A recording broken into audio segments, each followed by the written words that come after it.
Controlled randomness.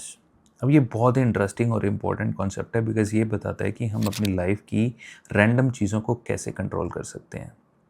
अब आपकी life में या आपके फ्रेंड की लाइफ में कभी ऐसा हुआ होगा कि उसको रैंडमली कोई इंटरव्यू कॉल आ गई, या फिर किसी एंटरप्रेन्योर को रैंडमली इन्वेस्टमेंट मिल गई, या फिर दो लोग रैंडमली मिले और उन्होंने बिजनेस स्टार्ट कर दिया और बिजनेस सक्सेसफुल हो गया।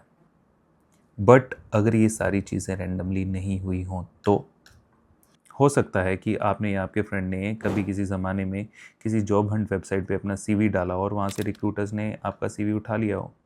दूसरे केस में वो एंटरप्रेन्योर जिसको फंडिंग मिली, हो सकता है वो और इन्वेस्टर्स सेम कॉफ़ी शॉप पे जाते हों और किसी तरह से इन्वेस्टर्स को उसके आइडिया की सेंस लग गई और उसको इन्वेस्टमेंट मिल गई। और तीसरे केस में हो सकता है उन दो लोगों के सेम इंटरेस्ट हों, वो किसी फोरम पे या प्लेटफॉर्म पे मिलते हों और वहाँ से उनकी दोस्ती बढ़ी और उनकी पार्टनरशिप हो गई। तो ये चीज़ें रैंडम तो नहीं हुई ना।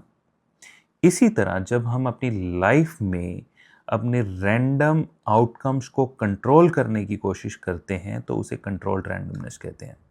फॉर एग्जांपल, अगर आप एक बिजनेसमैन हो तो आप अपनी इंडस्ट्री के ट्रेड फेयर्स में, इंडस्ट्री शोज में जाते हो जहाँ पे आपको लीड्स मिलने के चांसेस ज़्यादा हो जाते हैं और आपको बिजनेस मिलने का चांसेस ज़्यादा हो जाता है। तो आप ये नहीं कह सकते कि एकदम से आपको रैंडमली बिजनेस मिल गया।